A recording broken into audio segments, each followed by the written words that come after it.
मंगळनिधी सकळ मंगळनिधी श्री विठ्ठलाचे नामाधी मनकारे जना श्री विठ्ठलाचे नाम वाचे पतित पावन साचे श्री विठ्ठलाचे नाम वाचे मनकारे जना श्री विठ्ठलाचे नाम वाचे बाप रखमादेव भरवसाचे श्री विठ्ठलाचे नाम वाचे मनकारे जना श्री विठ्ठलाचे नाम वाचे समचरण सरोजम सांद्रनेदावदावं जगननीत पाणी मुंदनानं तरुण तुलसी माला कंदरं कंजनेत्रं सदैव धवलासं विठ्ठलं चिन्तयामि पांडुरंगा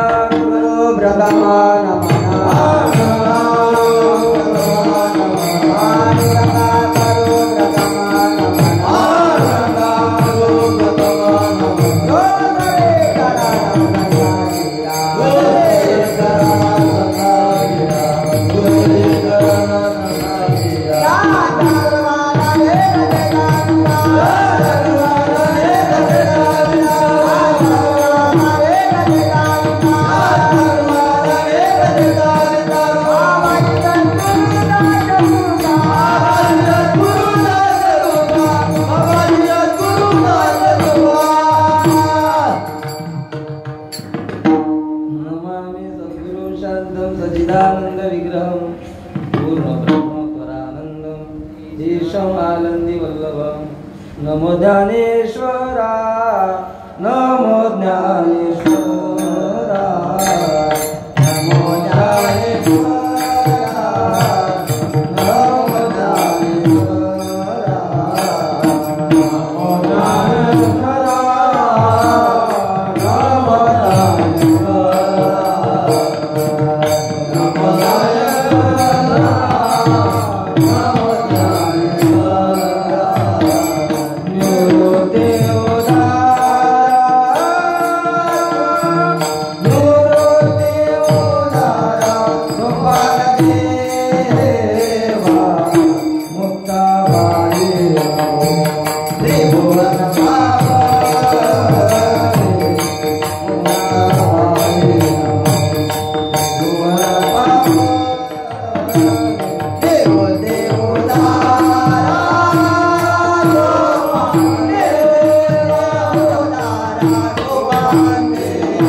नमो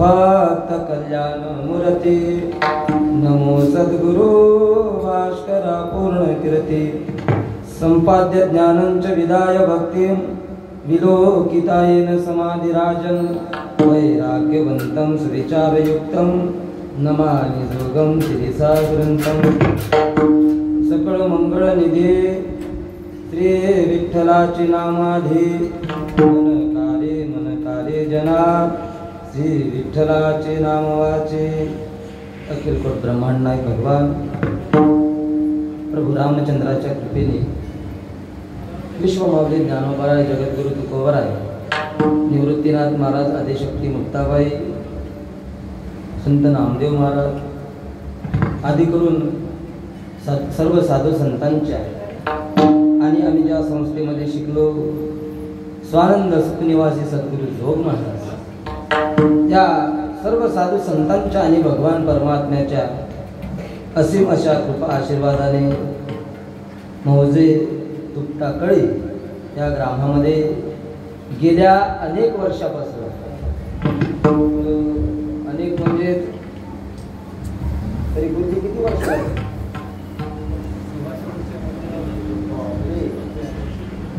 100 वर्ष म्हणजे ना आज आमचं भाग्य एवढ्या जुन्या परंपरेमध्ये कीर्तनाची एक संधी मिळाली. आज सेवेकरता घेतलेला अभंग विश्वमावली ज्ञानोबाराय यांचा आहे. या अभंगातून विश्वमावली ज्ञानोबाराय योग्य असं साधन प्रतिपादन करतात. विठ्ठल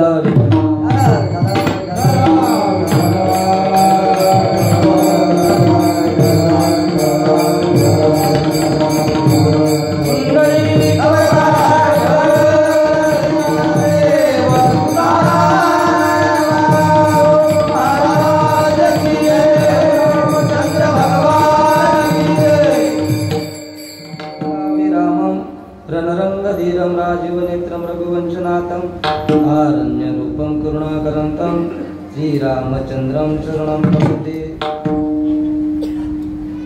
या माझ्या वाटेला आलेली ही सेवा समस्त गावकरी टाळकरी भजनी मंडळ तुपटाकळी मंडळाचे कार्यकर्ते मंडळाचं ट्रस्टी मंडळ नाही का 125 वर्ष झाली आणि म्हणून या सगळ्या कार्यकर्ते मंडळीच्या माध्यमातून आणि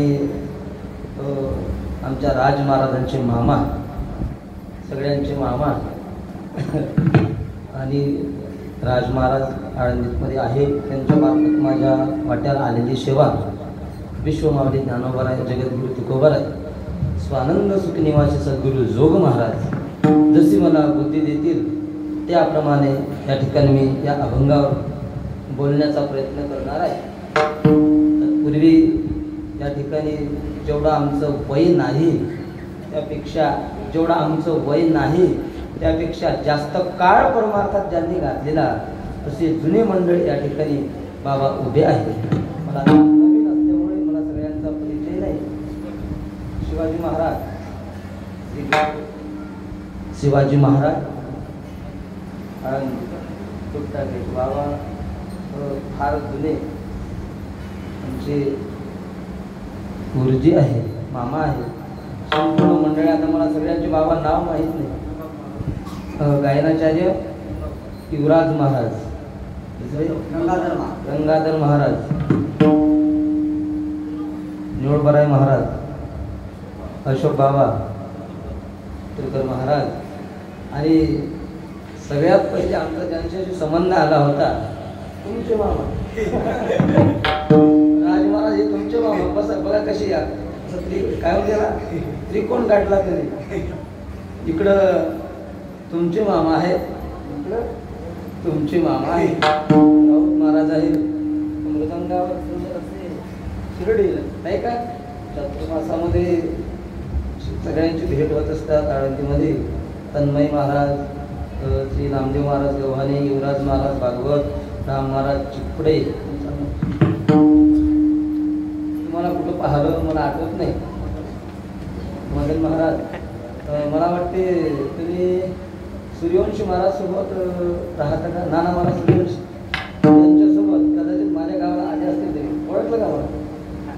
नाना महाराज सूर्यवंशी त्यांच्यासोबत आले म्हणून सगळी मंडळी या ठिकाणी आहे. मदन महाराज गावंडे, शिवदास महाराज राऊत त्याला आहे, अमृत महाराज जागृत, गंगाधर महाराज कोरडे आणि संपूर्ण आता मला काही मदन महाराज मृदंग वादक गजानन महाराज, तुम्ही पंकज महाराज आणि ही बालगोपाल मंडळी, सगळे गावकरी मंडळी आणि सगळ्यांना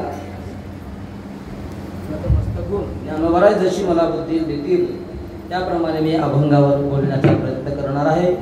विश्व आणि साऊंड सुद्धा सुंदर आहे. या गादीवर अनेक आमचे दिग्गज मंडळी, आमचे गुरुजन मंडळी, गुरुवर्य अमृत महाराज असतील, ज्यांचा परमार्थ असा उच्च कोटीचा महाराज श्री गुरु महाराजांना कोणी असं म्हणतात आंघोळ करताना कोणी पाहिलं नाही. श्री गुरु महाराजांना आंघोळच करत नव्हते का, असेच राहत होते का? नाही नाही, त्यांचा उठण्याचा वेळ भाऊसाहेबांचा 2:30ला उठायचे.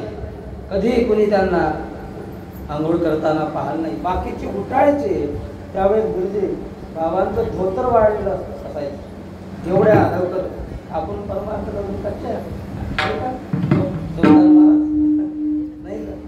महाराज जुन्या मंडळी फार परंपरा राज महाराज खूप जोपासलेले आहे. आपण तिथपर्यंत टिकतो सांगता येणार नाही. गुरुवर्य बोधे बाबाचं आपण बोधे बाबांना पाहिलं, भाऊसाहेबांना आपण पाहिलं नाही.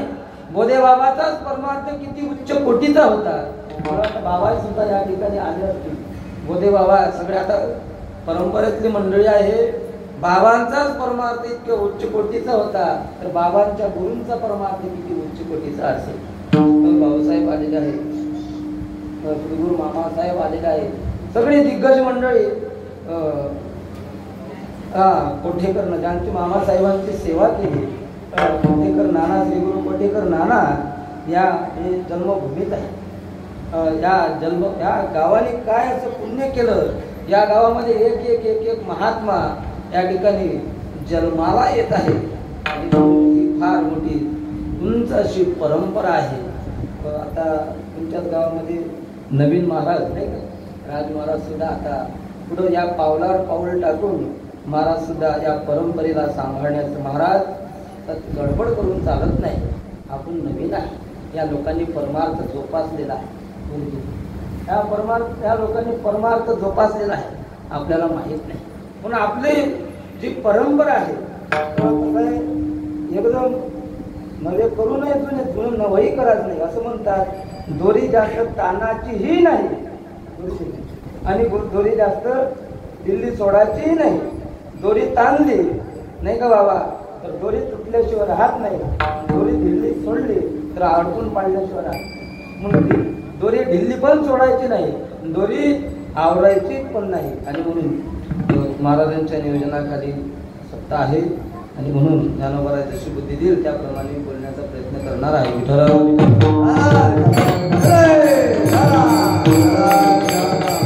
मनुष्याला योग्य साध्य प्राप्त करून घ्यायचं असेल तर योग्य साधन निवडलं पाहिजे.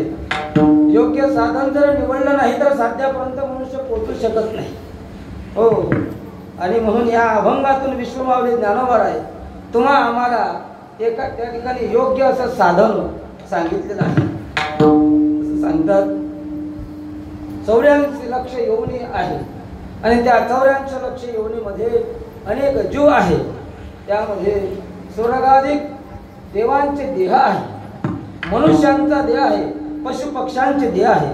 स्वर्गाधिक देवांचा देह श्रेष्ठ आहे, मनुष्याचा देह मध्यम देह आहे आणि पशु पक्ष्यांचा देह कनिष्ठ देह आहे. स्वर्गाधिकांचा देह श्रेष्ठ आहे, इंद्राचा देह श्रेष्ठ आहे. पण इंद्राला ब्रह्मदेव भाव वाटत नाही, पण इंद्राला मनुष्य भाव वाटतो. बोलणं कळत आहे ना? इंद्राला ब्रह्मदेव भाव वाटत नाही तर इंद्राला मनुष्य भाव वाटतं. त्याचे कारण आपण पुढे पाहणार आहे. इंद्राला ब्रह्मदेव भाव वाटत नाही, इंद्राला मनुष्य. इंद्रदेवापेक्षा ब्रह्मदेवाचं पद मोठं आहे. इंद्राला ब्रह्म भाव वाटलं पाहिजे, पण इंद्राला ब्रह्म नाही भाव वाटत. ब्रह्मदेव व्हावं नाही वाटत, इंद्राला मनुष्य व्हावं वाटतं. मनुष्य देह मध्यम देह आहे, पशुचा देह कनिष्ठ देह आहे महाराज. आणि पशुच्या देहाचा विचार करा, दिसाला कनिष्ठ आहे, पण पशुच्या देहाची मनुष्य देहाची जर तुलना केली ना तर मनुष्य देहापेक्षा पशुचा देह सुद्धा श्रेष्ठ या ठिकाणी वाटतो. मनुष्याच्या देहापेक्षाही पशुचा देह श्रेष्ठ वाटतं. मनुष्याच्या देहाच्या शक्तीचा विचार करा, मनुष्याच्या देहाच्या बलाचा विचार करा, मनुष्याच्या इंद्रिय बलाचा विचार करा, मनुष्याच्या मनमूत्राचा विचार करा, सगळ्या गोष्टीचा विचार पुढे आपण सांगणार आहे. मनुष्याच्या देहाची शक्तीचा विचार करा. बोला, मनुष्याला शक्ती जास्त आहे का पशुला? मनुष्याला शक्ती जास्त आहे का पशुला? राऊत महाराज, समजा एखादी बैलगाडी चिखलामध्ये फसली, बैलगाडी चिखलामध्ये जर फसली तर तिथं भुवाला जुंपल्या जातं का बैलाला जुंपल्या जातं? म्हणजे बैलाला जुंपल्या जातं. म्हणजे मनुष्यापेक्षा शक्ती कोणाची श्रेष्ठ झाली? मनुष्यापेक्षा प्राण्याची, बैलाची शक्ती श्रेष्ठ झाली. आता शरीर बल झालं, आता इंद्रिय बल पहा. मनुष्यापेक्षा पक्ष्यांचं इंद्रिय बल श्रेष्ठ आहे. सोप्या भाषेत सांगतो, समजा घरामध्ये ज्या बाईने दूध लपून ठेवलेलं आहे, त्या बाईला जर लाईट गेली तर ज्या बाईने दूध ठेवलेलं आहे, लाईट गेल्यानंतर त्याच बाईला ते घरातलं दूध दिसत नाही. मग डोळे नाही का आहे पण दिसत नाही. पण तेच मांजर जर घरामध्ये असली तर ती मांजर बरोबर शोध लावतं का नाही? मी कशा करता सांगत आहे, मनुष्यापेक्षा पशुचे इंद्रिय बल सुद्धा काय आहे? श्रेष्ठ आहे महाराज. काय झालं, जुन्या काळामध्ये दोन राजांचे युद्ध व्हायचे आणि युद्ध होत असताना पुढचा राजा जर या राजावर स्वारी करत असेल, हे राजा चतुर राहायचा. आणि मग त्या ठिकाणी तो राजा ज्या ठिकाणी येणार आहे, गुप्तचर्याद्वारे त्यांना माहिती व्हायची की या ठिकाणी हा राजा वस्ती करणार आहे. आणि म्हणून त्या ठिकाणी हा राजा वस्ती करणार आहे म्हणून इकडला राजा काय करायचा, त्या परिसरामध्ये जे काही पाणी आहे, जे काही सरोवर आहे, नाला आहे किंवा विहीर आहे, त्या विहिरीमध्ये, त्या सरोवरामध्ये, त्या नाल्यामध्ये ते विष टाकून ठेवायचे. कशा करता, तर ते विष टाकून ठेवल्यानंतर पुढचा राजा येईल, इथं वस्ती करेल आणि वस्ती केल्यानंतर ते पाणी पेल्या जातील आणि पेल्यानंतर सैन्य युद्धा वाचून मरेल. ही पुढच्या राजाची युक्ती होती महाराज. पण हा राजा सुद्धा हुशार, हाय राजा, हत्ती घोडे संपूर्ण त्या ठिकाणी फौज घेऊन जायचा. पण त्या फौजीमध्ये महाराज एक गाढव घेऊन जायचं. काय गाढव? युद्धामध्ये गाढवाचं कोणतं काम? युद्धामध्ये हत्तीचं घोड्याचं काम आहे, पण गाढवाचं कोणतं काम नाही. या राजाला माहिती गाढव कशा करता येत आहे. मग राजा त्या परिसरात जिथे वस्ती करत आहे त्या परिसरामध्ये त्या सरोवरातलं पाणी आणायचं, त्या आणि पाणी आणून त्या गाढवा पुढे ते पाणी ठेवायचं. आणि ठेवल्यानंतर त्या गाढवाने जर पाणी पिलं, कुणी गाढवाने जर पाणी पिलं तर समजा पाणी निर्दोष आहे. आणि गाढवाने जर पाणी पिलं नाही तर पाणी कसं आहे? सदोष आहे.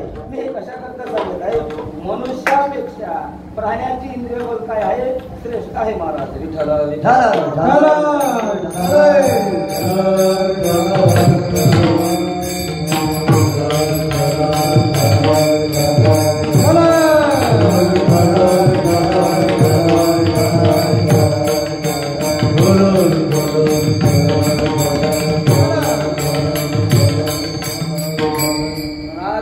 उदाहरण दिलं, एखादं नवं उदाहरण सांगा आम्हाला.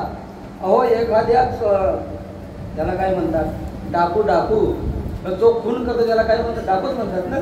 जो खून करतो, ज्याने खून केला आणि खून करणारा जर पळून गेला, पोलीस त्याच्या मागे पाठला करतात.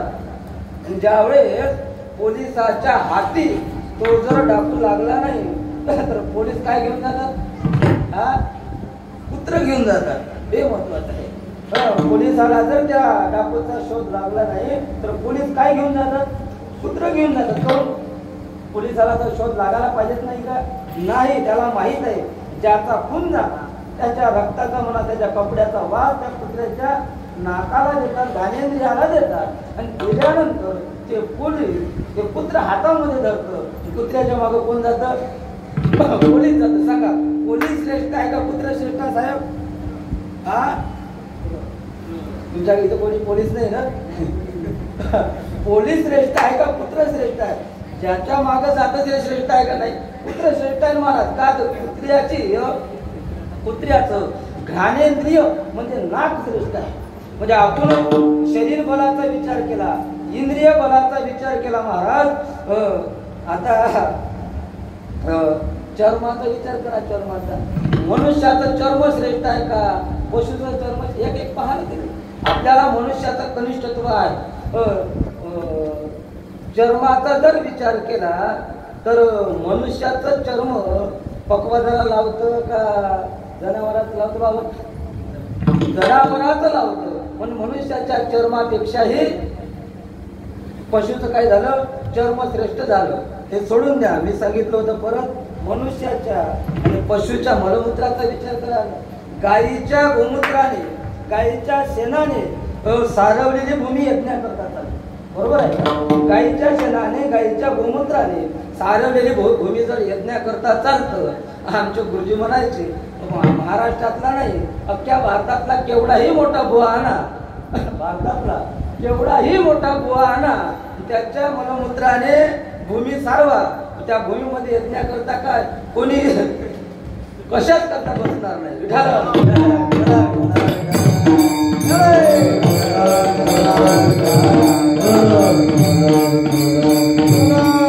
मी हसण्याकरता सांगितलं, विनोद म्हणून सांगितलं नाही. मनुष्याच्या शरीरापेक्षा पशुचं शरीर आपण काय ठरवलं होतं?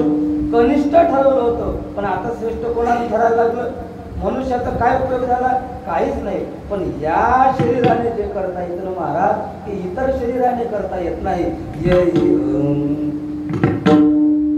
येत न करते ज्ञाना होय, येत न करते ज्ञाना होय.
इंद्रादी देवांचा देह श्रेष्ठ मनुष्य देहापेक्षा मनुष्याचा देहाचा विचार केला मनुष्य देह मध्यम आहे पशु पक्ष्याचा देहाचा विचार केला तर बाकीच गोष्टीचा विचार केला तर मनुष्यापेक्षा श्रेष्ठ आहे पण ह्या देहाचं श्रेष्ठत्व कुठं आहे भजन भगती कर हे तन करते क्या ना होय भजन भगती कर वैकुंठ जाय इतर शरीरातून मनुष्य शरीरात येता येतं पण इतर शरीरातून वैकुंठाला जाता येत नाही हे विशेष आहे या शरीरात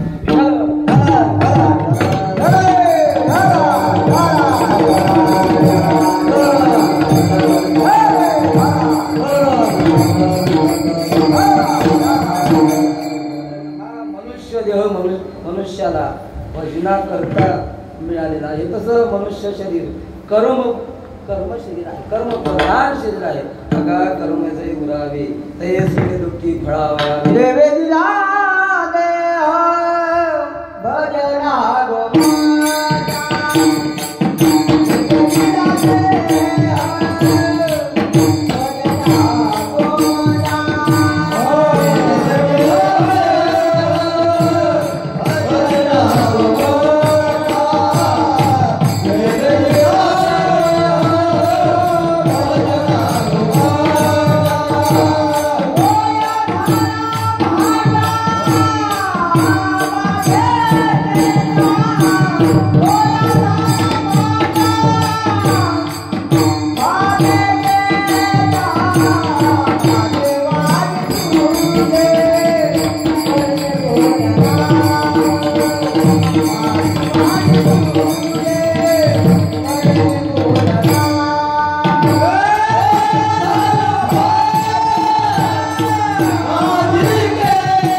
भजना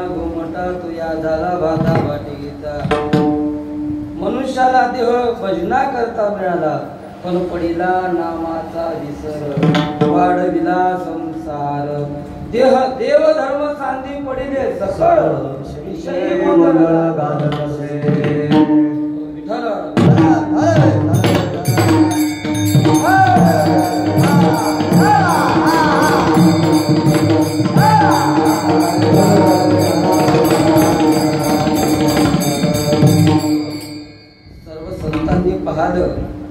का जनतरी देखे गुंतले प्रपंचे स्मरण ते त्याचे त्याचे नाही मनुष्याला देव भजना करता मिळाला पण मनुष्याने भजन न करता पडिला नामाचा विसर आणि वाढविला संसार महाराज संसारामध्येच आपलं आयुष्य घातलं त्यावेळेस संतांनी पाहिलं संपूर्ण संत एकांती आणि संत एकांती बैसले सर्व सिद्धांत शुद्धीले या जगताचं कल्याण कशामध्ये आहे एकत्र येऊन संतांनी पाहिलं यांना योग सांगून जमत नाही यांना जप सांगून जमत नाही यांना तप सांगून जमत नाही यांना काहीतरी सांगावं मग काहीतरी साधन सांगितलं पाहिजे सर्वसामान्य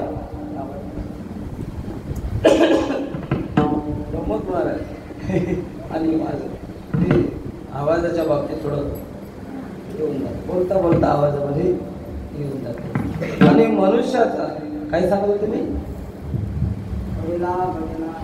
पडिला नामाचा विसर वाढविला संसार मनुष्याने देवाचं भजन करायला पाहिजे होतं पण भजन न करता बाकी गोष्टीमध्ये संसारामध्ये जास्त आपला काळ त्या ठिकाणी घालण्याकर महाराज मनुष्याला देव भजना करता काय झालं एक राजा होता राजा वनामध्ये गेला आणि गेल्यानंतर राजासोबत प्रजा होती काही सैन्य मंडळ होतं आणि असताना राजाला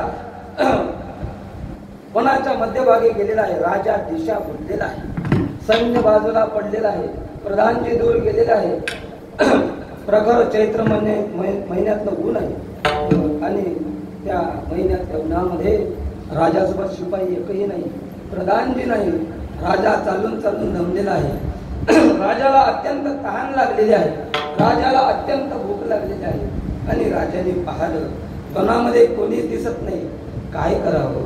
आणि म्हणून चालतच आहे राजा. चालता चालता राजाने एक मनुष्य झाडाखाली बसलेला पाहिला.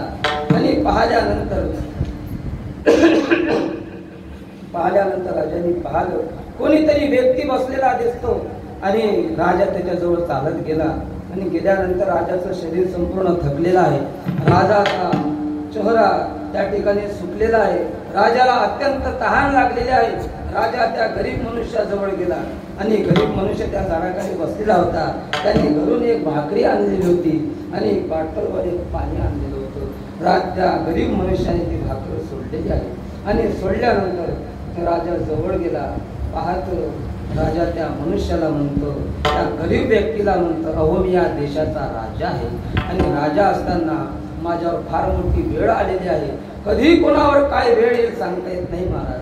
आणि म्हणून आपलं धर्मशास्त्र सांगतं कोणावर काय वेळ येईल सांगता येणार नाही. म्हणून मनुष्याने अभिमान गर्व या ठिकाणी करू नये. आणि म्हणून राजांनी पाहिलं, त्याला विचारतात, अरे मला अत्यंत तहान लागलेली आहे, मला अत्यंत भूक लागलेली आहे. तो गरीब होता पण संस्कृती शिकलेला होता, कीर्तन प्रवचन ऐकणारा होता. त्याला माहित होतं ज्ञानोबाराची ओवी माहित होतं. बिनमुख गेली अतिथी ने संस्कृत संचिताची संपत्ती माझ्यासमोर अतिथी आहे आणि याला खाण्याकरता काहीतरी दिलं पाहिजे.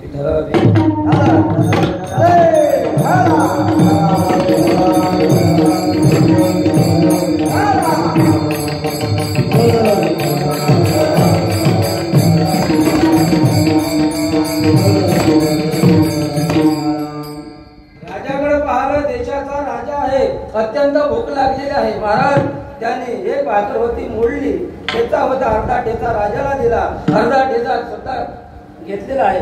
अर्धी अर्धी भाकर राजाने आणि त्या गरीब व्यक्तीने खाल्लेली आहे. आणि खाल्ल्यानंतर थोडं पाणी हा गरीब व्यक्ती पिलेला आहे, थोडं पाणी राजा पिलेला आहे. राजा प्रसन्न झाला.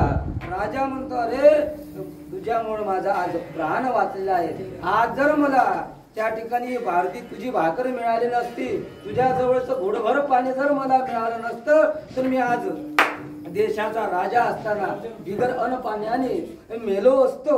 आणि म्हणून तुझे माझ्यावर अत्यंत उपकार आहे असं सांगतात महाराज. ज्याला खरी भूक लागलेली आहे आणि ज्याला खरी झोप लागलेली आहे, भुकेला कोंडा आणि झोपेला धोंडा असं म्हटलेलं आहे. वारीमध्ये चालता चालता थकलेले आहे, नाही का? वारीमध्ये चालता चालता थकलेले आहे, अत्यंत भूक लागलेली आहे. सगळे वारकरी आहे आणि म्हणून सांगतो भूक लागलेली आहे, त्याला काही पण खाण्याकरता द्या. फक्त वारकरी दगड सोडून सगळंच बसवतात, नाही का? वारकरी दगड सोडून सगळंच बसवतात. बाबा तर पुढे म्हणायचे, कवळे कवळे दगड आणून दिले. वैद्य बाबा म्हणायचे, कवळे कवळे दगड धरे आणून दिले. वैद्य बाबा म्हणायचे, वारकऱ्याची पचवण्याची ताकद. आणि म्हणून त्या राजाने भुकेला कोंडा आणि धोकेला धोंडा, त्या राजाने भाकर खाल्ली, पाणी पिलं. आणि पिल्यानंतर राजा प्रसन्न झाला. अरे तुझ्यामुळे माझा प्राण वाचलेला आहे. तू जर मला ही भाकर आणि पाणी दिलं नसतं तर माझा प्राण गेला असता. मी तुझ्यावर प्रसन्न आहे.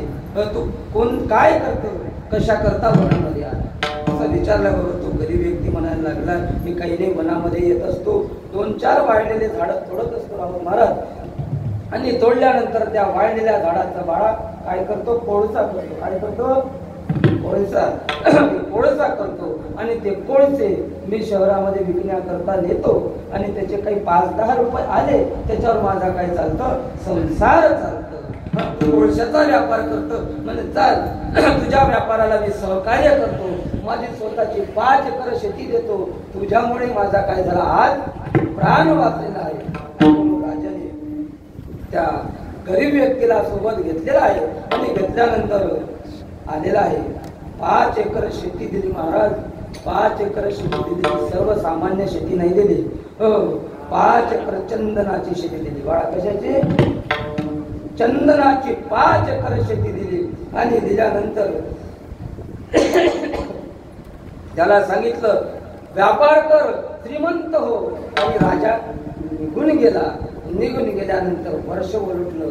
आणि वर्ष उलटल्यानंतर राजाने येऊन पाहिलं, 5 एकर शेती, 5 एकर शेती सगळे सुकडा साफ, आपल्या भाषेत सगळं काहीच राहिलं नाही. आणि पाहिलं. राजाने विचार केला की याला 5 एकर शेती दिली होती राजमहाराज. कशाची? चंदनाची. आणि 5 एकर चंदनाची शेती दिली असताना आता 5 एकरामध्ये एकही झाड राहिलेलं नाही. म्हणून त्या गरीब व्यक्तीला विचारतं, अहो तुम्ही एवढे 5 एकर चंदनाची शेती त्या ठिकाणी तोडलेली आहे, पैसे कुठे ठेवले म्हणे? एवढे स्विच बँक मध्ये ठेवले. काही तुम्ही यवतमाळला किंवा नांदेडला बंगला बांधला का दिग्रसला बंगला बांधला? नाही. 5 एकर शेतीचं तो काय करायचा महाराज? 5 एकर शेती रोज 2-4 झाडं तोडायचे. कशाचे? चंदनाचे. 2-4 झाडं तोडायचे, जाळायचे. जाळून काय करायचा? कोळसा करायचा. आणि तो कोळसा 5-10 रुपयाचा कुठंतरी महाराज विकायचा आणि 5-10 रुपये आणायचे. आणल्यानंतर त्यांनी राजाने विचारलं ते असं काय केलं याचं? त्यांनी सांगितलं म्हणे 5 एकर चंदनाच्या शेतीचं काय केलं? कोळसा केला म्हणे, कोळसा. राजाने डोक्याला हात लावला. तुला 5 एकर चंदनाची मी शेती दिली आणि 5 एकर चंदनाच्या शेतीचा तू काय केला? कोळसा केला. म्हणे काही एखादं टिकून आपल्या भाषेत एखादं काही उरलेलं आहे का? एखादं लाकूड चंदनाचं उरलेलं आहे का? त्यानं सांगितलं म्हणे नाही. ज्याच्या साह्याने मी ही 5 एकर शेती तोडली. कशाच्या साह्याने? कुऱ्हाडीच्या. त्या कुऱ्हाडीला मी एक काय भरला? दांडा भरला. म्हणे तेवढा दांडा माझ्यापाशी शिल्लक आहे. म्हणे आण तेवढा दांडा. तेवढा दांडा आणला आणि कुठे नेला? चंदनाच्या दुकानामध्ये विकण्याकरता राजासोबत गेलेला आहे. त्या गरीब व्यक्तीला घेतलेला आहे. आणि गेल्यानंतर महाराज सांगितलं, हा दांडा पुढे घेतला. चंदनाच्या दुकानदाराला विचारलं, म्हणे ह्या कशाची किंमत म्हणता? आता दांड्याची म्हणता का चंदनाची म्हणता? चंदनाची. त्याने सांगितलं म्हणे या लाकडाची किंमत किती आहे? म्हणे त्याने सांगितलं, पाहिलं त्याने. म्हणे ओरिजिनल चंदन आहे, ओरिजिनल चंदनाचं लाकूड आहे. म्हणे या लाकडाची, एवढ्या लाकडाची किंमत मी 10,000 देतो. 10,000. वा गरीब व्यक्ती पाहतच आला. एवढ्या लाकडाची 10,000 किंमत. कशाचं होतं लाकूड? कुऱ्हाडीचा दांडा. कुऱ्हाडीचा दांडा तुम्ही तुमच्या घरचा जर नेला, चंदनाच्या दुकानात दाखवला तर तुमच्या घरच्या दांड्याचं मिळणार नाही. त्याला दांडा चंदनाचा पाहिजे. त्याने सांगितलं एवढ्या दांड्याचा जर 10,000 रुपये मिळत असेल तर 5 एकर शेतीचे किती पैसे मिळाले असते? महाराज त्याला 5 एकर चंदनाची शेती मिळाली, पण 5 एकर चंदनाच्या शेतीचं महत्व त्याला कळलं नाही. तसं 5 एकर पंचतत्वाचं, पंचमहाभूताचं हे शरीर देवाने आपल्याला दिलं आहे. पण आपल्याला हा देहाचं महत्व कळलं नसल्यामुळे आपण फक्त प्रपंच येतो. प्रपंच आणि प्रपंचच केला आहे. जनतरी देखे गुंतलेले प्रपंच स्मरण येते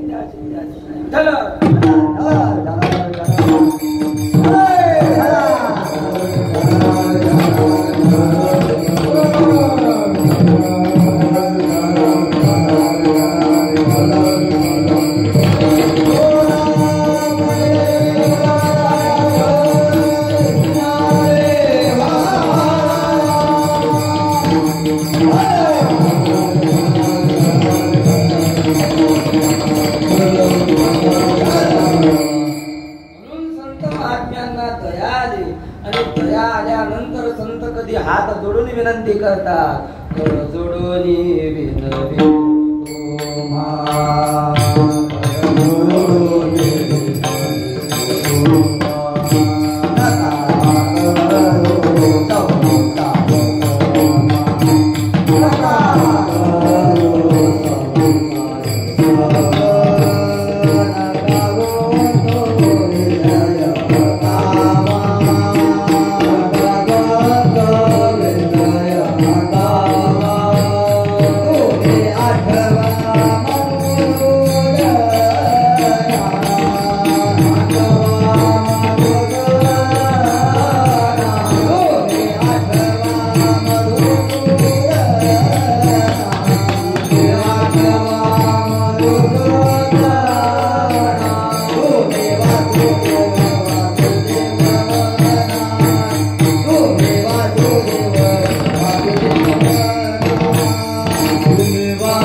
तुम्ही आठवा मधुसूदन. कधी संत महात्मे तुम्हा आम्हाला कर जोडून पाया पडून त्या ठिकाणी विनंती करतात. आपण काही एवढे श्रेष्ठ आहे का?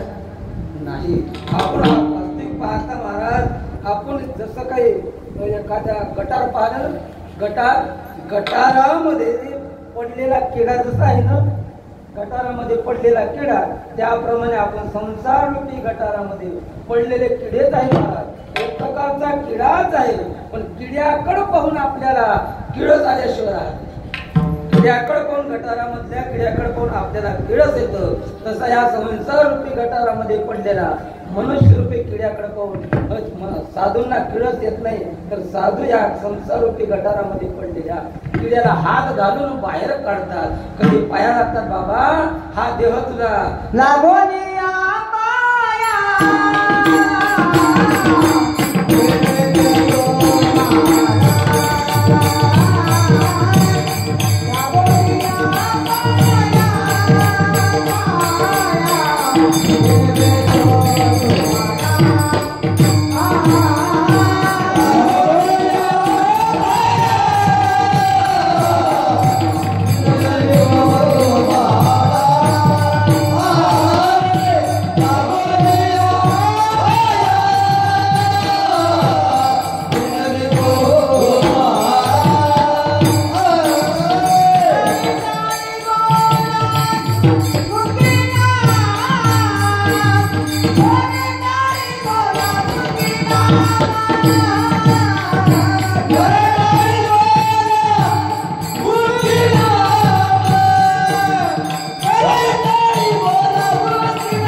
या वयात जर एवढं असते तर त्यात आपल्या वयात किती असते?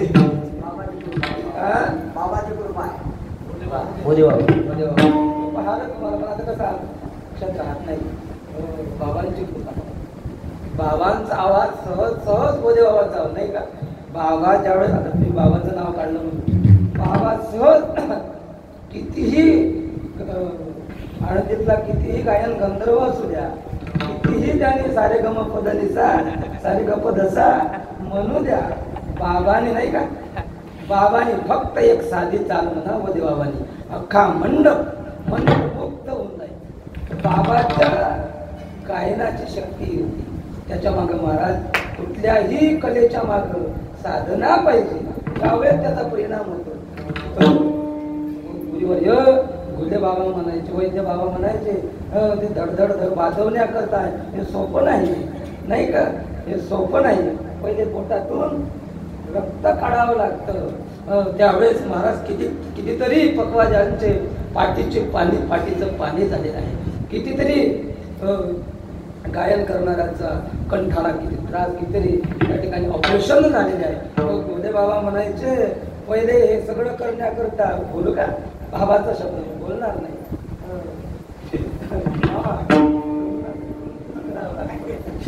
काय तुंतुन करावं लागतं, रिकामी जागा तुंतुन करावं लागतं म्हणे. त्या बाकीच्यांना समजलं, त्यावेळेस हे सगळं दिसतं.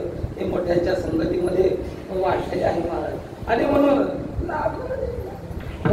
आमचं बजेटच नाही. आम्ही सगळं लागोनी या पाया विनवितो तू, आमची मजल इथपर्यंत लागोनी या पाया, ही बाबाची चाल आहे.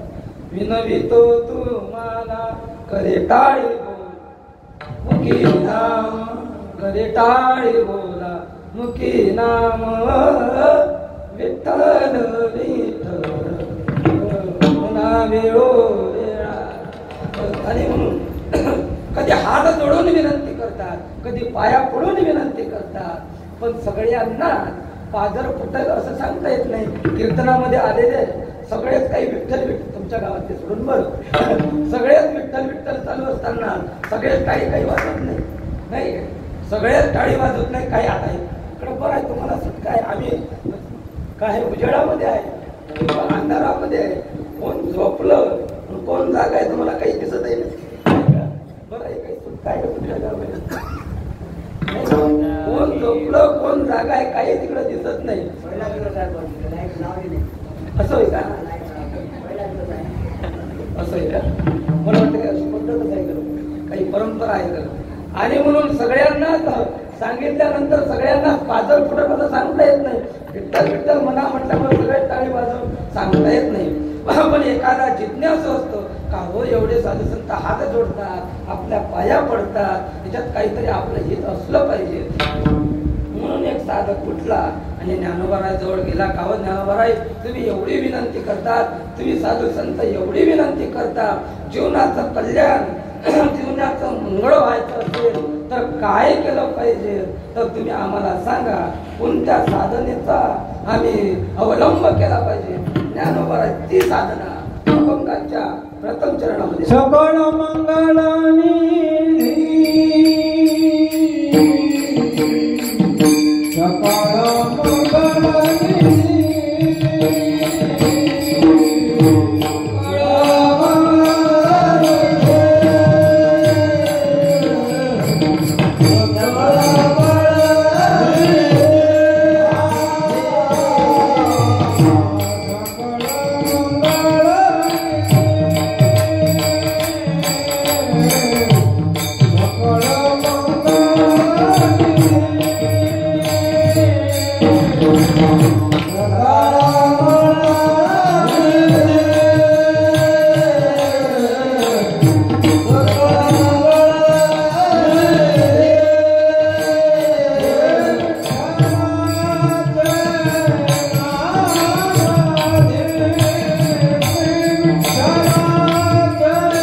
सकळ मंगळानी जे ज्ञानोबाराय तुम्ही आम्हाला साधन सांगत आहे, साधनाचं ज्ञान असलं पाहिजे, तोपर्यंत त्याच वेळेस तो साध्यापर्यंत पोहोचू शकतो. गाडी घेतली 50 लाखाची आणि चालवण्याची जर नाही का अक्कल नसेल तर तो मुक्कामाला पोहोचेल का? वरती जाईल तो, वरती गेल्याशिवाय राहणार नाही. 50 लाखाची गाडी घेतली तर त्याला त्याचं ज्ञान पाहिजे. साधन घेतलं पण त्या साधनाचं ज्ञान नसेल तर मुक्कामाला पोहोचणार नाही. मग ज्ञानोबाराय तुम्ही आम्हाला साधन सांगितलं पण त्याचं ज्ञान आम्हाला पाहिजे. काय ज्ञान आहे? साधन एका गोबर आहे, अर्ध्या अभंगाच्या चरणामध्ये अर्ध्या तुकड्यामध्ये साधनाचं ज्ञानही सांगतात आणि साधनाची सफलताही सांगतात. साधन ज्ञानपूर्वक पाहिजे, साधन सफल पाहिजे, साधन योग्य पाहिजे आणि साधन टिकाऊ पाहिजे. किती गोष्टी सांगितल्या मी 4. साधन ज्ञानपूर्वक पाहिजे, साधन योग्य पाहिजे, साधन सफल पाहिजे, साधन टिकाऊ पाहिजे. या 4 गोष्टीचा आपल्याला विचार करायचा आहे. एका अभंगामध्ये तुकोबर आहे, साधनाचं सफलताही सांगतात, साधनाचं ज्ञानही सांगतात. सगळ्याच्या पाठांतरातला अभंग आहे पण तो इथं काही आठवत नाही. नाम संकीर्तन साधन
साधन पै सोपे अर्ध्या तुकड्यामध्ये नाम संकीर्तन साधन पै सोपे. इथं साधनाचं ज्ञान आहे. साधन कसं आहे? सोपं आहे. जळतील पापे जन्मांतर इथं सफलता सांगितली आहे. नाम घेता वाया गेला पैसा नाही गेला. म्हणजे साधन ज्ञानपूर्वकही आहे, साधन सफलही आहे. साधन टिकाऊ आहे का या अभंगामध्ये शेवट साधन टिकाऊ आहे हे आपल्याला पुढे पाहायचं आहे. आणि साधन योग्य आहे का? साधन योग्य आहे का याचा विचार करायचा आहे. तर काळानुसार साधन सुद्धा काय आहे? योग्य आहे. मृतय ध्यायतो विष्णू तेदायामेशतो मुखे द्वापार परिचयानाम कलो तद हरी कीर्तना. काळानुसार साधन योग्य आहे. ज्या त्या काळामध्ये त्या त्या वस्तूला त्या त्या दिवशी त्या त्या वस्तूला काय असतं? किंमत असतं, महत्व असतं. धोंड्याचा महिना आहे. धोंड्याचा तुमच्याकडे कोणता महिना म्हणतात? अधिक महिना. अधिक महिन्यामध्ये कोणाला महत्व आहे? सगळे कार्तिक स्वामीच आहे का? अधिक महिन्यामध्ये कोणाला महत्व आहे? जावयाला महत्व आहे. हिवाळ्याला नाही, जावयाला महत्व आहे. मला हिवाळ्याला ऐकायला आलं. जावयाला महत्व आहे. अधिक महिन्यामध्ये जावयाला महत्व आहे. म्हणून जावई आल्याबरोबर आपण काय करतो? काय करतो? धोंडे करतो. धोंडे. मग जावई अधिक महिना संपला, दुसऱ्या महिन्यामध्ये जर जावई आला ना, त्याच्या जर पुढे आपण धोंडे ठेवले तर सासूला जावई म्हणून सासूबाई तुम्ही 2-4 धोंडे मारा, पण हे धोंडे घेऊ नका. त्या त्या वस्तूला त्या त्या दिवशी काय असतं? महत्व असतं. नागपंचमीच्या दिवशी कोणाला महत्व आहे? नागपंचमीच्या दिवशी नागाला महत्व आहे. मकर संक्रांतीला कोणाला महत्व आहे? राज महाराज. मकर संक्रांतीच्या दिवशी महिला मंडळाला महत्व आहे. म्हणजे त्या महिला जातात, वाण घेतात. एक मनुष्य उठला म्हणे माझ्या नावाचं सगळ्या काय म्हणतात मेकअप का शृंगार. आताच्या भाषेत काय? मेकअप शृंगार शब्द तिसराच चालले. त्या ठिकाणी सुंदर म्हणजे रोज शृंगार करतं. ते 5 दिवस ते वाण घेण्याकरता जातं. म्हणजे आज माझ्या नावाचं तू कुंकू लावायचं नाही का? टिकली म्हणजे कुंकू लावायचं नाही. माझ्या नावाचं मंगळसूत्र घालायचं नाही. म्हणे मी आज माझ्याच नावाचं कुंकू लावणार, मी माझ्याच नावाचं मंगळसूत्र घालणार, माझ्याच नावाच्या मी बांगड्या भरणार. 4 चौकीमध्ये मी जाऊन बसणार. 4 चौकात जाऊन बसणार. जर 4 चौकीमध्ये जाऊन बसणार वाण द्या म्हटलं तर त्याला वाण देईल का? मी हातण्याकरता सांगितलं नाही. वाणाच्या मकर संक्रांतीच्या दिवशी महिलेला महत्व आहे. परत ते काय म्हणते आता कितीतरी सांगता येईल. वटपौर्णिमेच्या दिवशी सगळं महाराज सण यांना दिले आहे. नवरात्र यांना, दिवाळी यांना, मकर संक्रांत यांना, ते काय म्हणते गणपतीच्या अगोदर हरितालिका, सगळे सण यांनीच घेतले. मला सांगा चांगला नवरा भेटल्यानंतर यांच्याकरता सांगतो, चांगला नवरा भेटल्यानंतर त्या वटपौर्णिमेच्या दिवशी जातात, वडाच्या भोवताल फिरतात आणि वडाला म्हणतात वडा वडा. आपल्या पुण्यातली भाषा वडा पाव, वडा पाव, वडा पाव. मला असाच नवरा भेटू दे. हे आमच्याकडे सुविधा आहे. म्हणजे देवाच्या घरूनच महाराजांना आरक्षण आहे. हे आता आरक्षणाकरता वाटत आहे. देवाच्या घरून यांना 50% नाही, 75% 90% आरक्षण आहे. सांगा मनुष्याला अशी सुविधा आहे का? चांगली बायको मिळाली मला पुढच्या जन्मात हीच बायको मिळाली पाहिजे म्हणून एखाद्या बेश्रमाच्या झाडाला तरी फेऱ्या मारतो का आपण? अशी सुविधा आहे का आपल्याकडे? म्हणजे मनुष्याला सुविधा नाही. ही सुविधा कोणाला आहे? महिलेलाच आहे. तरी म्हणतात हे आम्हाला आरक्षण पाहिजे. म्हणजे मी कशा करता सांगत आहे, ज्याला त्याला ज्या त्या दिवशी मनुष्यालाही महत्व आहे म्हणा. राज महाराज मनुष्याला महत्व म्हणा. मनुष्याकरता 2 सण राखून ठेवलेला आहे. एक आताच झाला होळीचा, आपल्याकडे समजणार नाही. इकडे होळीची बोंब म्हणतात. आपल्याकरता बोंब मारला नाही का? मनुष्याकरता हे होळीचा सण. एक दुसरा बैल पोळा. बैला करता राखून ठेवलेला बैल पोळा. पण मनुष्याकरता 2च सण राखून ठेवलेला आहे.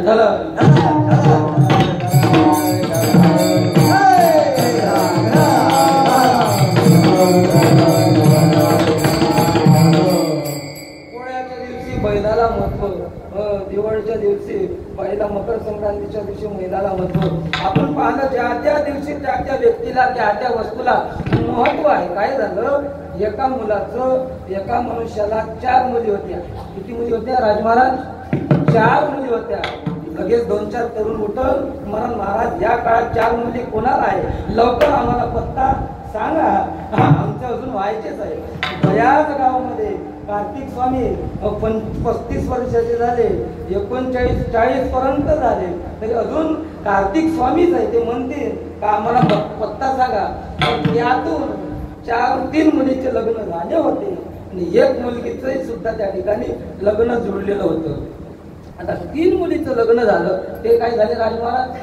ते जावाई झाले. ज्या मुलीसोबत लग्न झालं ते 3 काय झाले, जावाई झाले. आता ज्या मुलीचं लग्न जुळलं तो सुद्धा काय झाला, आता जावाई झाला. आणि म्हणून लग्नाचा दिवस जवळ आला. सगळं बँड बाजा वाजत आहे आणि वाजत असताना हे 3 जावाई, बाकीची पाहुणे मंडळी, घोडा सजलेला आहे, संपूर्ण पाहुणे मंडळी आलेले आहे. आल्यानंतर हा नवरदेव सजून आलेला आहे आणि हे 3 जावाई जवळ उभे आहे. सासरी बुवा उभे आहे. सासरी बुवाने पुकार दिला, जावाई बुवा, जावाई बुवा बसा घोड्यावर. काय म्हटलं, जावाई बुवा बसा घोड्यावर म्हटल्याबरोबर ह्या मोठ्या जावायला वाटलं माझाच मान आहे की मी सगळ्यात मोठा आहे मध्ये आणि म्हणून माझाच मान आहे म्हणून मोठा जावाई घोड्यावर जाऊन बसला. मी सासरी बुवाने सांगितलं, जावाई बुवा तुम्ही मोठे आहे पण आज तुमचा मान नाही. आज कुणाचा मान आहे? ज्याचं लग्न आहे त्याचा आज मान आहे. मी विनोदाकरता एकही सांगत नाही, विनोदातून सांगत आहे पण विनोदाकरता एकही सांगत नाही. आज मान कोणाचा आहे? जावयाचा आहे. तसे 4 युगामध्ये 4 साधनं सांगितले. या युगामध्ये बाकीचे साधनं करता येत नाही असं नाही, बाकीचेही साधनं करता येतात. पण या युगातील साधन करत आहे कलियुगा माझी, कलियुगा माझी करावे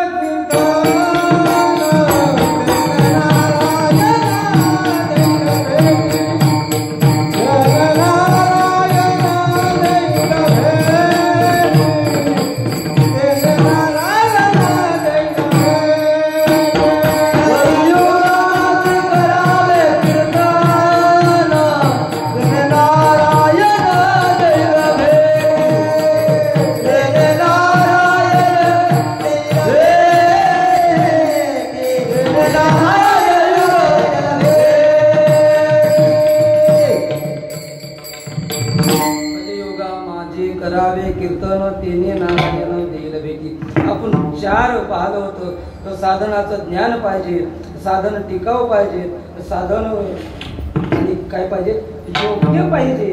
म्हणून हे साधन कलियुगातलं काय आहे, योग्य आहे. कलियुगा माझे करावे कीर्तन, तेने नारायण देईल भेटी. माझा आवाज साथ देत आहे. आता काय करता, देवाची कृपाच तेवढी असेल. बाकीच्या वाटेल काय नाही का. मस्त आला, मस्त आला. आणि म्हणून त्या ठिकाणी या युगातले साधन आहे. आणि म्हणून सगळं हे साधन ज्ञानोबा सांगतात, जीवनाचं कल्याण करून घ्यायचं असेल तर सकळ मंगळ निधी श्री विठ्ठलाचे नाम आधी. जीवनाचं कल्याण करून घ्यायचं असेल, मंगळ करून घ्यायचं असेल तर त्या ठिकाणी विठ्ठलाचं नाम घेतलं पाहिजे. अनेक मंगळ सांगितले आहे. कलेश मंगल आहे, मंदिरातला घंटा नाद मंगल आहे, मृदंगाचा नाद मंगल आहे, टाळाचा नाद मंगल आहे, विना मंगल आहे. एखादे कळस ते घागर घेऊन येणारी बाई, जुन्या काळामध्ये जर एखाद्या संबंधाकरता निघलो तर एखादी बाई जर येत असेल त्याला घागर म्हणायची. त्या घागरीमध्ये ₹2 टाकायचे. घागर येणं मंगल आहे. उजव्या हाताहून गावरान गाय जाणं मंगल आहे. जर्सी नाही, गावरान गाय जाणं मंगल आहे. सगळे मंगल आहे.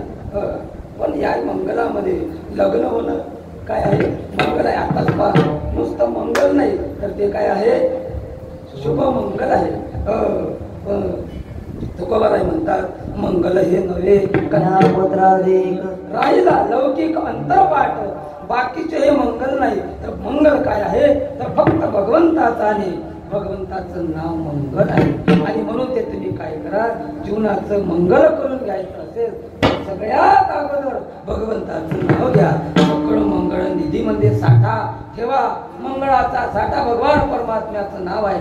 मंगलाम पवित्रानाम पवित्रमेव मंगलानाम च मंगलम. नुसतं भगवंताचं नाव नाही, विष्णू सहस्त्रनामातला पहिला श्लोक म्हणा काय आहे? यश स्मरण मात्रेन. नाव नाही त्या भगवंताचं नुसतं स्मरण जरी केलं, यश स्मरण मात्रेन जन्म संसार बंधनात आपलं बंधन तुटणार आहे. आणि म्हणून भगवान परमात्मा आपलं जर मंगल करून असेल काय करा? पवित्रानाम पवित्रमेव मंगलानाम च मंगलम. भगवंताचं असं मंगल नाव घ्या, पण ते कसं घ्या? पहिले आधी घ्या. सकळ मंगळ निधी श्री विठ्ठलाचे नाम आधी. आधी शब्द ज्ञानोबारांनी का वापरला असेल? भजन करा. सांगतो विठ्ठल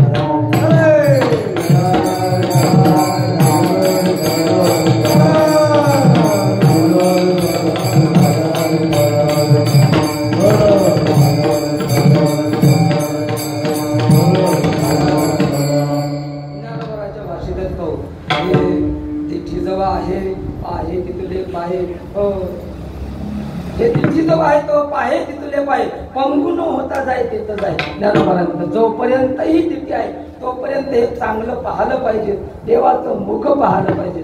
पूर्वज महाराज सांगायचे म्हणे ज्याला आपल्या जीवनाचं कल्याण करून घ्यायचं आहे त्याने आपल्या डोळ्याने चांगलं पाहिलं पाहिजे, आपल्या कानाने चांगलं ऐकलं पाहिजे, आपल्या हाताने सत्कर्म केलं पाहिजे, आपल्या पायाने तीर्थयात्रा केली पाहिजे. जो या इंद्रियाने चांगलं कर्तव्य करतो तसं जगतामध्ये जो चांगलं पाहतो, जो चांगलं खातो, जो चांगलं ऐकतो, जो चांगल्या मार्गाचं अनुसरण करतो त्याचं जगतामध्ये कोणीच वाईट करू शकत नाही. जो वाईट खातो, जो वाईट पितो, वाईट मार्गाचं अनुसरण करतो त्याचं वाईट आपण म्हणत असतो त्यानं माझं वाईट केलं, त्यानं वाईट केलं नाही, आपलं वाईट आपणच करत असतो. एरवी कोश कीटकाच्या परिणाम बारे म्हणतात आपण आपण होई आत्मगुप्ती शरीरे चारे स्थळी. कोणी आपलं वाईट करत नाही महाराज, आपलं कर्मच आपलं वाईट करत असतो. आपण गर्भामध्ये आल्यानंतर अहंकारण म्हणतो लाख मारण तिथं पाणी कडे. तारुण्याच्या मध्ये न माने कोणाला सदा मुसमुसित धुळीतेचा हाती दीड पान भरत करी मान नाही सन्मान बलियाचे.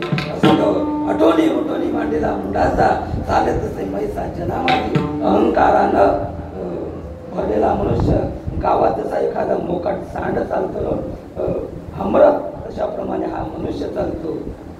आणि म्हणून तो कोणाचंही ऐकत नाही.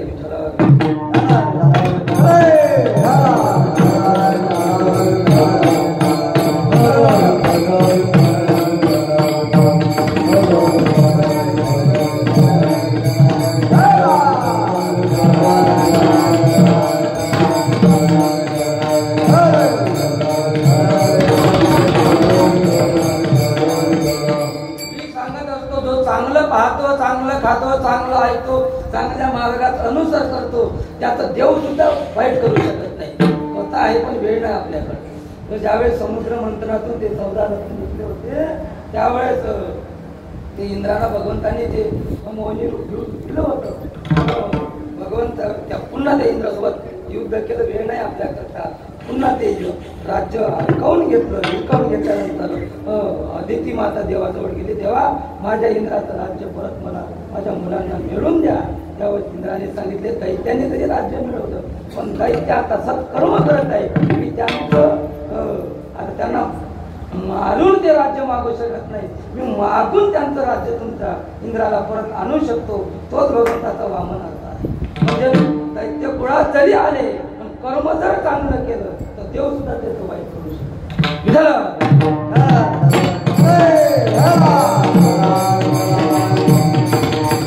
आपल्या जगतामध्ये आपणच आपलं कर्मच आपलं वाईट करतो.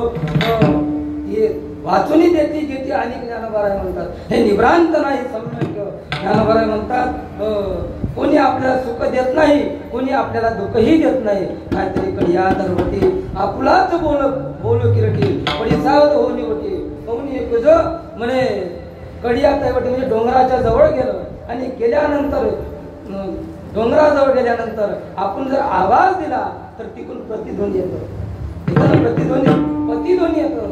इकडून जर रामकृष्ण हरी म्हटलं तर तिकडून काय प्रतिध्वनी येतं? रामकृष्ण हरीच येतं. आणि इकडून जर एखादी नाही एखादी जर शिवी दिल्या तुमच्या लक्षात आलं तिकडून प्रतिध्वनी काय येतं शिवीतच येतं. मी कशा सांगतं आपण जर कर्म चांगलं केलं तर आपलं सुद्धा चांगलंच होणार आहे. आपण कर्म जर वाईट केलं तर आपलं वाईट होणार. मी कशा करता सांगते तिची जवळ आहे तो पावे तिथले पाय पंगून होता जाईल तिथं जाईल पुढे हात होती कळे काही मोठं के तरी काही तरी करुणी दावे आगवे दाना दिके द्यावा कुणीतरी बोल्या त्या ठिकाणी सांगितलं आहे. पुढे ऐंशी दशा येईल पुढे तो मनाची होईल वेळे तो चिंतून ठेवी रोकडे ज्ञान ज्ञानोबाराय म्हणतात हा देह कधी पडेल सांगता येत नाही. तुक इतरी प्रमाण आपल्याला देता येईल. क्षणभंगुर नाही मारे सावध थोडा माळा आशा मग गळा पडेल वासा पुढे हुशार थोर आहे थोडं सागा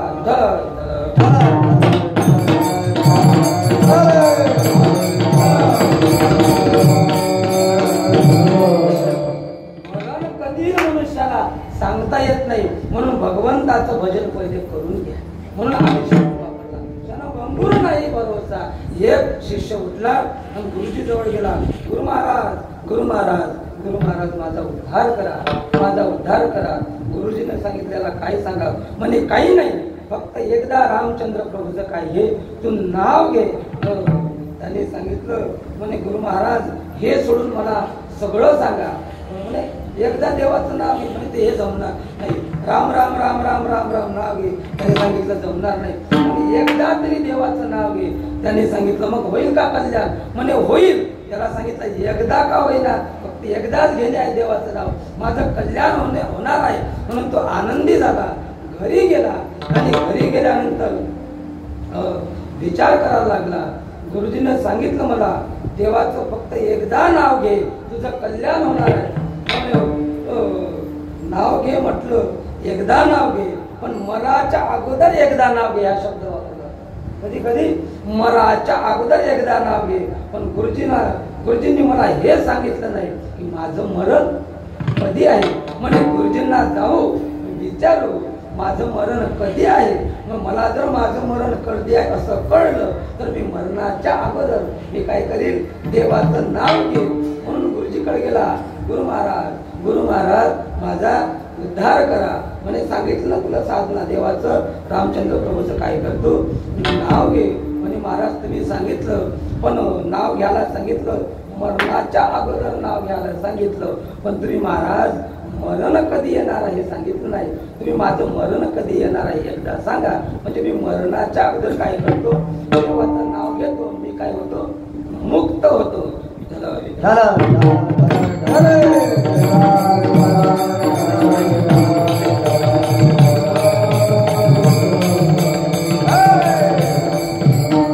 गुरुजीने सांगितलं भल्या माणसा माझं मरणच मला सांगता येत नाही तुझं कधी सांगणार.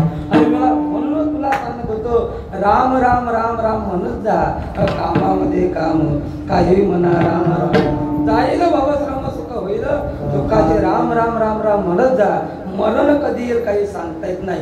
माझी पाक पाकडे पाय आगी पडे भस्म होऊन आवडे माझी पाक पाकडे तव हे चले कधी मरण येईल काही सांगता येत नाही महाराज. आता आपण राजमहाराज शहरामध्ये जातो यवतमाळमध्ये नागपूरमध्ये पुण्यामध्ये गेल्यानंतर जागोजागी लिहिलेलं आहे या ठिकाणी या शौच करणं मना आहे या कचरा डालणं मना आहे या पार्किंग करणं मना आहे. त्या ठिकाणी सगळ्या ठिकाणी असं लिहिलेलं आहे शौच करणं मना आहे पार्किंग करणं मना आहे. पण असं कुठं लिहिलेलं आहे का राजमहाराज या ठिकाणी या मरण मना आहे.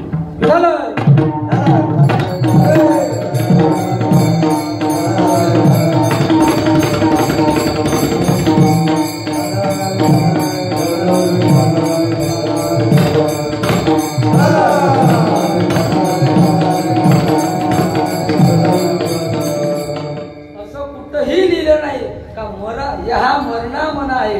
मरण कुठं कधी आणि केव्हाही येऊ शकतो. म्हणून राम रामच स्मराधी. क्षणभंगुर नाही बरोबसा वारे सावध सोडा मळाशा काही न चले मग गळा पडील फासा पुढे हुशार थोर आहे वळसा का ध्रुवपदामध्ये राम राम स्मराधी राम राम स्मराधी. म्हणजे या देहाचा वळसा नाही. कधी मरण कधी येईल केव्हा येईल काही सांगता येत नाही.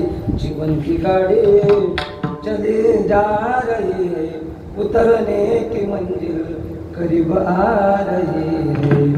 जीवन की गाड़ी चले जा रही है उतरने की मंजिल करीब आ रही है. जीवनातली गाडी आपली चालत आहे. या गावात स्मशानवाट आहे. कुठं आहे स्मशानवाटा? कोणता आहे? कुठं आहे? तिकडे आहे ना. स्मशानवाट्यामध्ये त्या गावातले महिन्यातून वर्षातून कोणी नाही कोणी पोचवण्याकरता जातात. आपण ज्यांना पोचवायला गेलेलो आहे आपल्याला सुद्धा एक दिवस जावंच लागणार आहे. जीवन की गाडी चली जा रही है उतरने की मंदिर करीब आ रही है. आणि म्हणून या जीवनाचं कल्याण करून घ्यायचं असेल सकळ मंगळ निधी श्री विठ्ठलाचे नाम आहे. अरे ओ गाओ ज्ञानोबा आग्रहाने अट्टहासाने तुम्हाला मना मना मना अभंगाचं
पद्धतीने विचार करण्याचा प्रयत्न आहे. या अभंगामध्ये वृत्ती सांगतो. या अभंगामध्ये चरणामध्ये वृत्तीने सांगितलं मन कार्य जना श्री विठ्ठलाचे नाम वाचे. 3 ठिकाणी श्री विठ्ठलाचे नाम वाचे. श्री विठ्ठलाचे साचे पदाची दुरुक्ती आहे. मन कार्य जना मन कार्य इथे सुद्धा दुरुक्ती आहे. शास्त्राच्या दृष्टीने दुरुक्ती हा दोष आहे, पण कुठे कुठे दुरुक्ती वापरली तर चालते. 5-6 उदाहरण सांगितलं. आग्रहार्थ असेल तर दुरुक्ती वापरली तर चालते. आग्रह आहे, जेवण करता बसले किंवा जेवणाचं निमंत्रण आहे, तुम्ही माझ्याकडे काय करा, जेवणा करता या, एवढं म्हणून चालतं का? याच या पाहिजे, याच या तुम्ही माझ्याकडे राहून महाराज जेवण करण्याकरता आलेच पाहिजे. आग्रहार्थ दुरुक्ती वापरली चालते. शीघ्रार्थ म्हणजे गडबड करायची असेल, एखाद्या गावाला जायचं असेल आणि सकाळी 10ची गाडी असेल तर बाईला अगोदर सांगून ठेवावं लागतं. 8ची गाडी आहे, चल चल चल चल चल चल गाडी आली, काय चल चल चल चल, ही दुरुक्ती आहे. हे शीघ्रार्थी दुरुक्ती आहे. शीघ्रार्थ दाखवायचं असेल तर दुरुक्ती वापरली चालते. पूर्णता दाखवायची असेल तर दुरुक्ती वापरली चालते.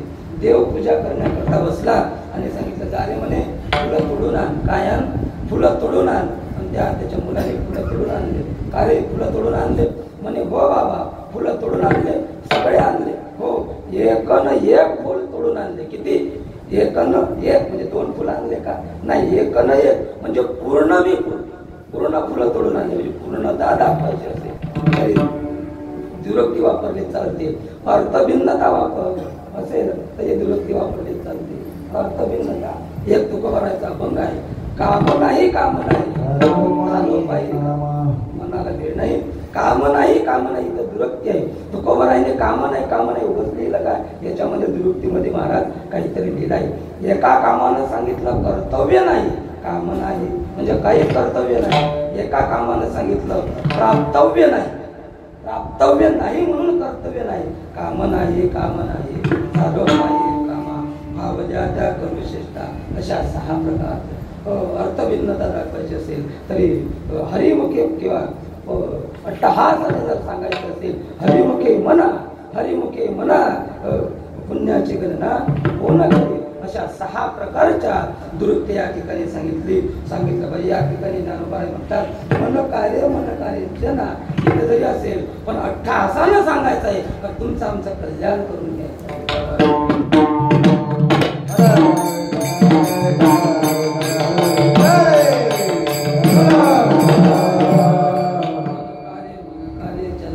श्री विठ्ठलाचे नाम वाचे. या ठिकाणी वाचिक जप सांगितले. 3 प्रकारचे सांगितले. वाचिक जप, उपांश जप आणि मानसिक जप. या ठिकाणी वाचिक जप सांगितला. विठ्ठल विठ्ठल विठ्ठल म्हटलं, हा जप कोणता आहे? वाचिक. उपांश जप काय म्हटलं मी? कळलंच नाही. उपांश जप बोट हलवायचे, पुढच्या व्यक्तीला कळलं नाही पाहिजे, याला उपांश जप म्हणतात. म्हणजे भूगत 3 जप सांगितले नाही. एकापेक्षा एक 10 पट श्रेष्ठ जप आहे. वाचिक जपापेक्षा उपांश जप 10 पट श्रेष्ठ आहे. उपांश जपापेक्षा मानसिक जप 10 पट श्रेष्ठ आहे. मनामध्ये कोणाला कळलंच नाही पाहिजे. अखंड खंडे रामकृष्ण हरीचे चिंतन, आशनी शयनी सदा हरीचे चिंतन. विठ्ठल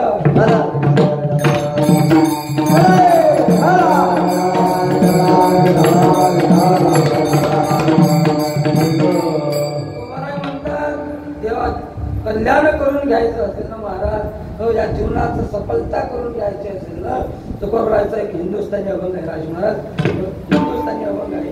मला आवाज बसला म्हणून तरी सांगतो, या जीवनाचं कल्याण करून घ्यायचं असेल, या जीवनाला सफलता प्राप्त करून घ्यायचं असेल, मदत करा थोडी. राम कहो जीवना,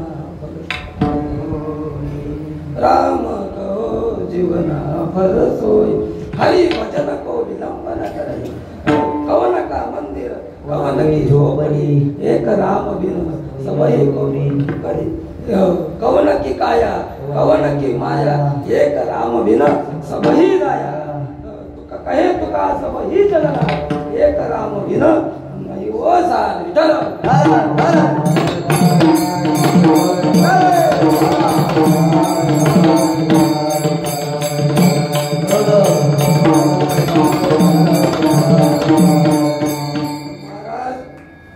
देवाचं नाव जो नित्य घेतो ना जो नित्य नाव घेतो एखादा महात्मा असेल समजा उदाहरणार्थ गोदे बाबा विठ्ठल विठ्ठल विठ्ठल सकाळी 3 वाजता 2:30 वाजता विद्यार्थ्यांना उठवायचं आहे काय ते विठ्ठल विठ्ठल विठ्ठल अशा महात्म्या आपण नामस्मरण करत नाही महाराज पण त्या महात्म्याला जरी पाहिलं तरी आपण पावन झाल्याशिवाय राहत नाही मी सांगतो असं नाही तो कवराय म्हणता विठोबाचे नाम जाचे मोके जाचे मोके विठोबाचे नाम जाचे मोके जाचे मोके विठोबाचे नाम जाचे मोके जाचे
मराठी समाजामध्ये हिंदू समाजामध्ये जन्माला आलेले संत देवाचे नाव घ्या असं सांगतं असंच नाही तर मुसलमान समाजामध्ये आलेले कबीरदासजी म्हणतात बाबा हे जे मुख दिलं आहे ना हे भगवान परमात्म्याने आपल्याकरता भजना करताच मुख दिलेला म्हणा तुमच्या कमला मुख राम भजन गोपिया कमला मुख राम भजन गोपिया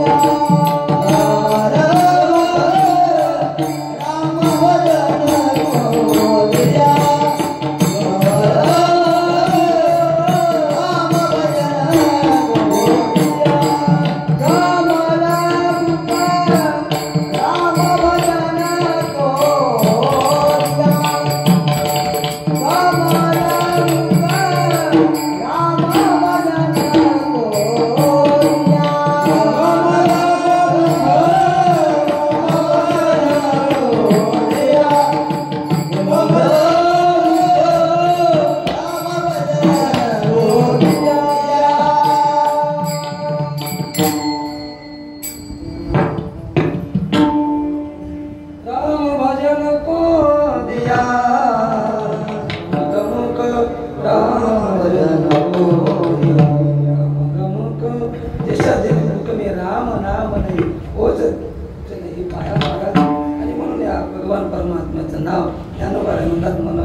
कसं आहे पतित पावन साचे श्री विठ्ठलाचे नाम वाचे महापाप काही सांगितले ब्रह्महत्या सुरापानम हे म्हणते पातकान्याहो 5 महापातक सांगितलंय ब्रह्महत्या करणं ब्राह्मणाला मारणं किंवा काहीला मारणं ब्रह्महत्या सुरापानम दारू पेनं ब्रह्महत्या सुरापानम नाही का आणि यांच्या संगतीमध्ये राहणारा जो आहे तो महापापी आहे या चाराच्या संगतीमध्ये राहणारा महापापी आहे ज्ञानोबराने आणखी एक पाप सांगितलं म्हणून संशयावरी थोर आणि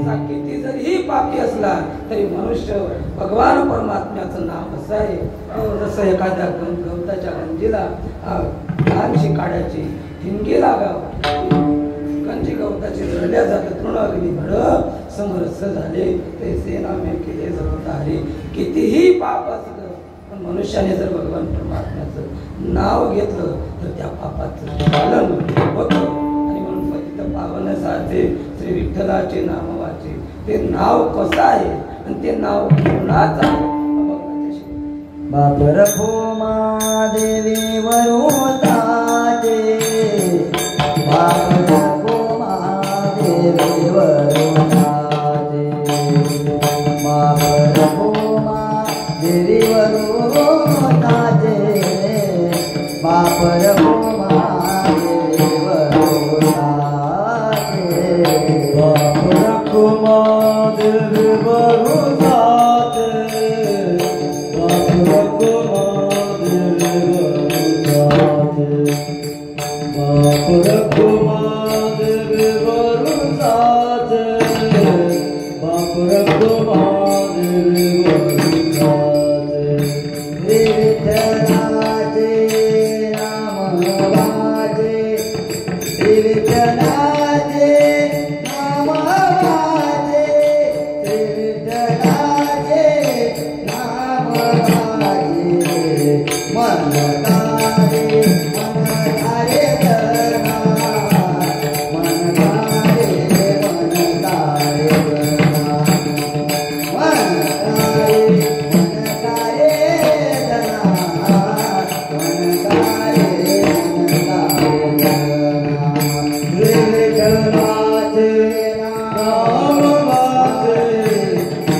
श्री विठ्ठलाचे नाव वाचे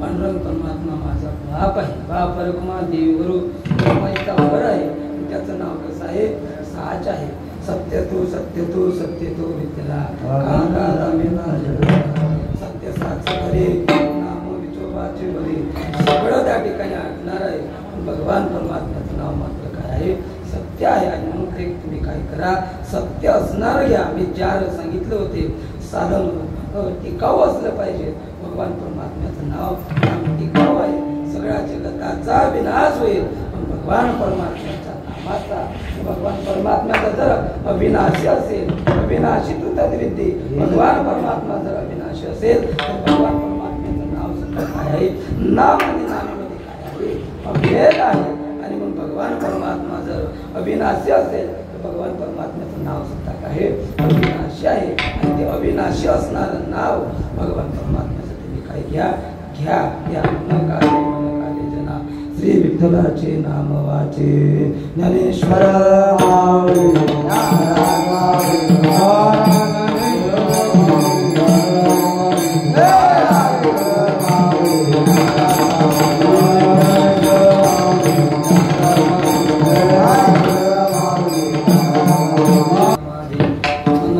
मन कार्य जना श्री विठ्ठलाचे नाम वाचे कधी चुकीचे केली कटकट वाकडे कानी ठरले जाणे सगळ्यांना क्षमा मागतो बसलेला आहे.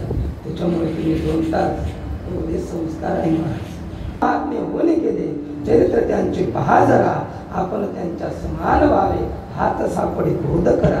एखादा जरी बोधवान महात्मा आपल्या जर आपला परमार्थ सिद्धीला जायचा असेल तर एक तरी निष्पाप व्यक्ती असं सांगतं आपल्या जीवनामध्ये असला पाहिजे. आणि या गावाला तर कितीतरी निष्पाप महात्म्याचे पाय या गावाला लागले नाही का. गुंडा महाराज असतील नाही का, बाबासाहेब असतील, सगळे व्यक्ती या ठिकाणी आहेत. आणि म्हणून या घटनेवर विजन आलेले आहे. घडतो मनुष्याचं कर्तव्य चांगलं पाहिजे. मनुष्याचं पहिल्यांदा माता पिता चांगले पाहिजे. मनुष्याचे आजोबा वडिलाचे आई बाप चांगले पाहिजे. आईकडल्या आई वडील आईचे आई वडील चांगले पाहिजे. पहिले सांगितले माता पिता, दुसरे आईचे आई वडील, तिसरे बापाचे आई वडील, चौथं स्वतःचं कर्तव्य आणि 5वी सांगितली संगत. ह्या 5 गोष्टी जर चांगल्या असेल तर मनुष्य घडल्याशिवाय राहत नाही. उदाहरण पांडवांचं आहे. पांडवांच्या जीवनामध्ये 5 गोष्टी चांगल्या आहेत. आपल्याला वेळ नाही, 5 गोष्टी चांगल्या आहेत. पांडवांचं आई वडील चांगले आहे. पांडवांचं माता पिता आजी आजोबा नाही का, द्रौपदी त्या ठिकाणी राजा त्या ठिकाणी चांगले आहे. सगळं पाहतो त्या ठिकाणी त्यांचं कुळ चांगलं आहे. त्यांच्या सगळं 5ही जणी पहा. आणि एक सांगितलं ज्यांच्या संगतीमध्ये राहतो त्याची 5वी सांगितलं संगत. त्यांना संगत कोणाची होती? भगवान परमात्म्याची संगत होती. ज्यांच्या ह्या 5 गोष्टी चांगल्या आहेत त्याचं कोणीच त्या ठिकाणी आणि मग तोच व्यक्ती घडत असतो.